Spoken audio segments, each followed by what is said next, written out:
Com pedido de investigação protocolado na Procuradoria-Geral da República e de impeachment na Assembleia Legislativa de Roraima, o advogado Marco Vicenzo, em entrevista na Band Roraima com o apresentador Alex Braga, pontuou os motivos que o levaram a fazer tais pedidos.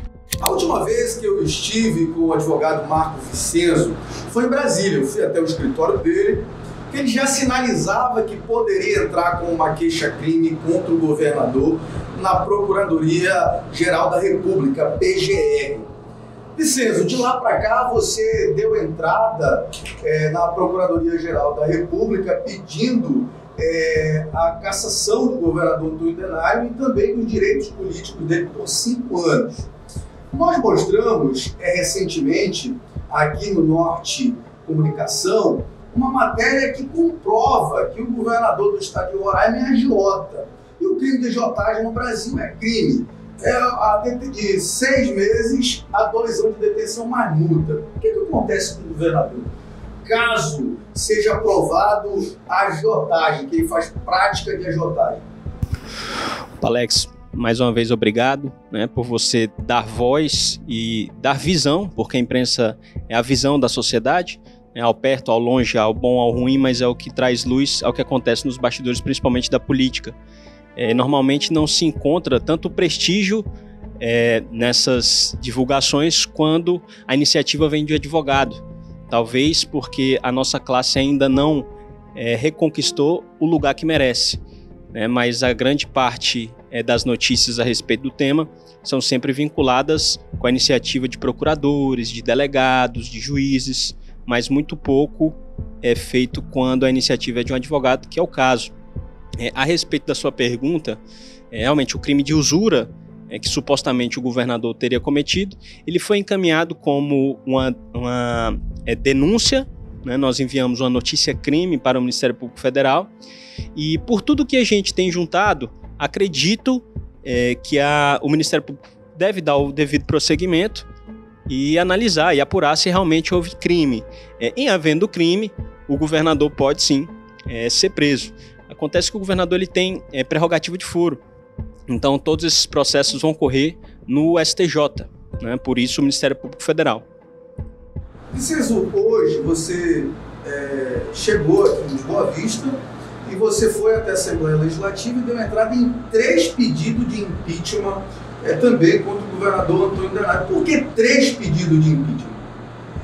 É muito pertinente a sua pergunta também, Alex, para a gente deixar claro que pela experiência que eu tenho em ações de caráter público, principalmente impeachments e pedidos de cassação, ou até denúncia, notícia-crime no Ministério Público, é importante que tudo isso sirva para esclarecer o que tem acontecido no Estado.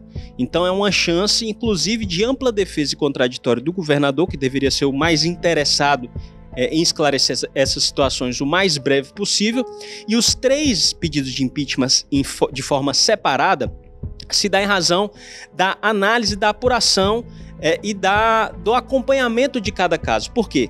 São uma série de crimes, supostamente cometidos com o envolvimento do governador, e aí a justiça vai avaliar se houve ou não, mas se a gente coloca tudo em uma única petição e o processo que por si só tem natureza política, por se tratar de um processo de impeachment, se encontra-se um crime de menor potencial ofensivo, a classe política pode entender por bem desprezar todo o procedimento por causa de uma situação. Enquanto se eu faço isso de forma compartimentada, eu consigo dar a oportunidade para a Assembleia, para que possa analisar de forma plena todos os crimes de responsabilidade cometidos. São 3 pedidos. Em relação a todos os casos e supostos crimes contra os Yanomamis. 2, todas as questões vinculadas aos contratos que eventualmente e supostamente foram superfaturados, foram fraudados, que não constam no portal da transparência em relação à Secretaria de Saúde, a CESAL, e outro em relação às verbas federais, da FUNAI, e aí, salvo engano, é a CETRAB, o nome da secretaria, que seria responsável por poder fazer essa distribuição. Eu acredito que seja essa secretaria. Recebeu porque em Brasília a nomenclatura é diferente. É a secretaria que recebe verbas do governo federal para fazer, inclusive, a compra das cestas, né? E aí, supostamente, existe um superfaturamento que a gente precisa investigar, analisar e esclarecer para o povo de Roraima. Eu falo agora especificamente do povo Yanomami. 500 crianças morreram desnutridas. Para falar uma linguagem bem popular, morreram de fome. E o governador Antônio Denário, ele tem uma irmã e um sobrinho que foram envolvidos em uma operação da Polícia Federal por lavagem de dinheiro no garimpo legal. E, ao mesmo tempo, o governador Antônio Denário, ele consegue um avião através da agiotagem. Essa matéria, inclusive, você usa para fazer a notícia crime lá na PGR. Já não está bem configurado que o governador do estado de Roraima tem envolvimento com garimpo, com agiotagem, e prejudicou de forma diretamente o povo Yanomami. Olha, Alex, a gente trata sobre isso no pedido, tanto do suposto estímulo ao garimpo ilegal, né, quanto também, supostamente, tudo que a gente trata tem que ser supostamente, porque é a justiça que vai decidir o que de fato é ou não é. Mas tanto o estímulo, né, suposto ao garimpo legal, quanto a prática de usura, né, a agiotagem. Agora, o que eu costumo dizer o denunciante ele não tem o poder de julgar. O que eu posso fazer é provocar as instituições, né, os órgãos de fiscalização e de controle, para que eles venham tomar, né, as medidas cabíveis. Agora, se eu entrar nessa seara e disser para você que existe ou não existe, eu vou estar fazendo um pré-julgamento. O que eu acredito existem mais do que indícios, né? Eu entendo que existem provas suficientes para que essa denúncia seja devidamente analisada, com a atenção que merece a situação, porque o que nós não podemos ver tudo isso acontecer e ficarmos de braço cruzado, porque já transcendeu, já extrapolou a esfera de qualquer absurdo.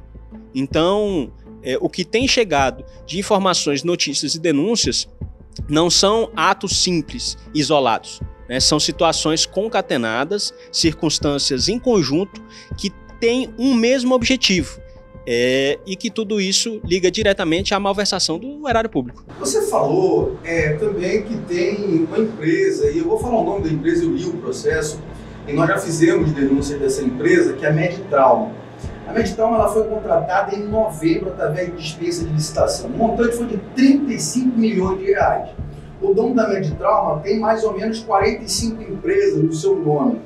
E essa empresa, quando esteve lá no Acre, deixou um rombo lá, segundo o Tribunal de Contas, de 13 milhões de reais.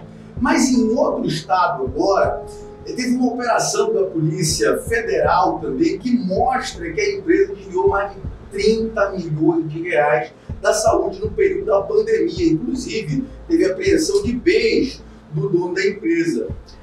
Aliado a isso, Vicenzo, nós temos aqui no estado de Roraima uma secretária de saúde que tem um ex-procurador, que tem 11 empresas, esse ex-procurador, ganhando milhões na saúde pública, e esse ex-procurador do marido da secretária Cecília Smith Lorenzon.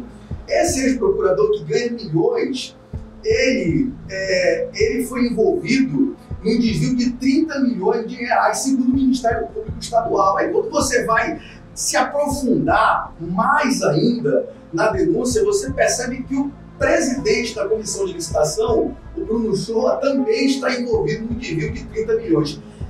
Essa operação do Ministério Público, juntamente com a Polícia Civil, foi em 2020, o governador já era Antônio Denário. E tem uma outra pessoa lá dentro da secretaria, que é a Bianca, a Letícia, que também foi envolvida em desvio do montante de 20 milhões de reais. Como é que você vê tantas denúncias contra a Secretaria de Saúde do Estado de Roraima? Alex, essa realmente é a denúncia, né, e o pedido de impeachment mais denso e mais robusto que a gente tem, trata justamente disso, né? Os vínculos parentais e não parentais, os vínculos de possíveis negociações espúrias, que são tratados e que são negociados com a administração pública. Deixar claro ainda que é importante que os contratos eles têm valores muito altos, não são valores ínfimos, são valores vultuosos. E esses valores, que devem ser devidamente investigados, eles são repassados normalmente para a mesma empresa ou, em alguns casos, para empresas de pessoas que existe uma ligação direta. Uma delas, né, como você narrou, é de um procurador, que tem várias empresas. 11 empresas, precisamente. Isso, com mais de 11 milhões de reais, de forma direta. Então, assim, tudo isso a gente traz com muito cuidado, com muita responsabilidade, mas também com muita maturidade, para mostrar que entendemos o que está acontecendo, né? E que quem não quiser entender é exatamente por isso, porque não quer, porque está praticamente desenhado o que está se acontecendo no Estado. E é importante que se dê aí a devida atenção a isso. E a gente fez agora, recentemente, eu não sei se você tem conhecimento, de uma outra denúncia tão grave quanto essa. Durante a pandemia, um empresário se destacou aqui, que o nome dele é Roger Henrique. Esse empresário é dono de uma empresa que foi envolvida aí na operação da Polícia Federal por desvio de dinheiro público na época da pandemia. E a gente descobriu que esse empresário era dono da farmácia do marido da secretária Cecília Smith-Loreson. Não está muito bem definido como foi que o marido da secretária Cecília Smith-Loreson, e aí eu volto para o tema anterior, que tinha um procurador, que o procurador tem 11 empresas recebendo diretamente da Secretaria de Saúde e também do governo do Estado, mas aí não se sabe o que foi essa negociação. Se ele vendeu, se o Roger vendeu as empresas, se foi uma negociação, se ele deu, não se sabe exatamente o que aconteceu. Como é que você vê essa triangulação que acontece dentro da Secretaria de Saúde? Na verdade, Alex, cada vez que a gente apura uma denúncia, aparecem outras. Parece que quanto mais a gente mexe, mais coisa surge. Então, assim, chegou ao meu conhecimento essa situação também. Nós consignamos na petição. E aí a gente precisa entender qual foi de fato a participação de cada um e se o governador tem uma participação direta nisso. Porque, como eu tenho dito, a intenção não é vir aqui no estado de Roraima e tatuar na testa de ninguém, sou ladrão e vacilão. Até porque eu não sou a favor dessa prática. Mas é preciso apurar se teve a participação do governador ou não. Se não teve, que seja declarado por decisão, né? Seja uma decisão publicada, né, informando que o governador não tem responsabilidade nenhuma a respeito disso. Agora, se de fato existe o envolvimento do governador em todos esses crimes narrados, aí sim. Aí nós temos que realmente tomar as providências cabíveis e a justiça precisa... Aí a terceira denúncia do impeachment que você faz tem envolvimento com uma empresa que é uma empresa muito suspeita, que é a JL Neves. HS Neves. HS Neves. A empresa HS Neves, que é de um empresário que tem 26 anos. Mas quem assina por esse empresário é um procurador que responde aí do Ministério Público Federal, pelo menos por 3 inquéritos. Mas o que chama a atenção dessa empresa é o seguinte, que essa empresa foi aberta em um dia, um mês depois ela já ganhava milhões, e um ano depois ela já ganhava, do governo do Estado, 140 milhões de reais. E você fala desse sobrepreço do dinheiro, inclusive, que é dinheiro federal. Se eu não me engano, esse caso que você citou é um que o lucro provável do empresário girava em torno de 29 a 30 milhões de reais, né? E é muito difícil, a não ser que seja o Warren Buffett, um grande empresário, um fenômeno do meio empresarial, é muito difícil. Em um ano, qualquer empresário, qualquer comerciante ter um lucro com essa margem, né? Um lucro de 30 milhões de reais em pouco tempo, não é qualquer empresário que faz. Então, isso não só chama a atenção, mas levanta suspeita, né? Acredito que vai ser investigado, acredito que vai ser apurado, e aí todo mundo vai receber o que de fato merece da justiça.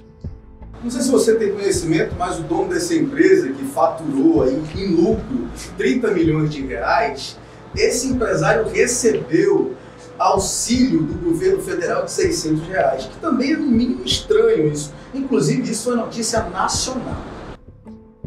Nós narramos isso também na petição. É algo, como eu falei, que levanta não só uma estranheza, mas uma suspeita, né? Por que alguém que lucra R$30 milhões necessitaria do auxílio emergencial? Ou como que uma empresa lucraria R$30 milhões? Se não existe nada ilegal, como eu disse, que seja declarado, né? Se existir, que seja culpado. Agora, se não existe nada ilegal, Roraima tem que abrir um centro empresarial, uma incubadora de negócios para poder ensinar o resto do Brasil como que se lucra tanto. Se ganha dinheiro em um mês. O rapaz de 26 anos ficou milionário em um mês. Mas a última pergunta é que você esteve no Ministério Público Estadual também, cobrando o quê? Eu levei a mesma notícia-crime, só que de acordo com os crimes comuns, né? Em relação aos supostos crimes cometidos no Estado. Eu levei ao conhecimento da Procuradoria, né, o Ministério Público Estadual, para que possa acompanhar, para que possa dar o devido prosseguimento. Eu sempre faço isso, sabe, Alex? Eu acho que quando você pretende colaborar com as instituições da Justiça, principalmente o Ministério Público, que é uma instituição muito proativa e que faz um trabalho sensacional, é importante você fazer de forma transparente, de forma pública, né? Lógico, tudo que corre em segredo de justiça deve ser assim mantido, mas o que não tem problema de ser publicado ou ser publicizado, eu compartilho com as autoridades, principalmente o Ministério Público, é isso que eu vim fazer.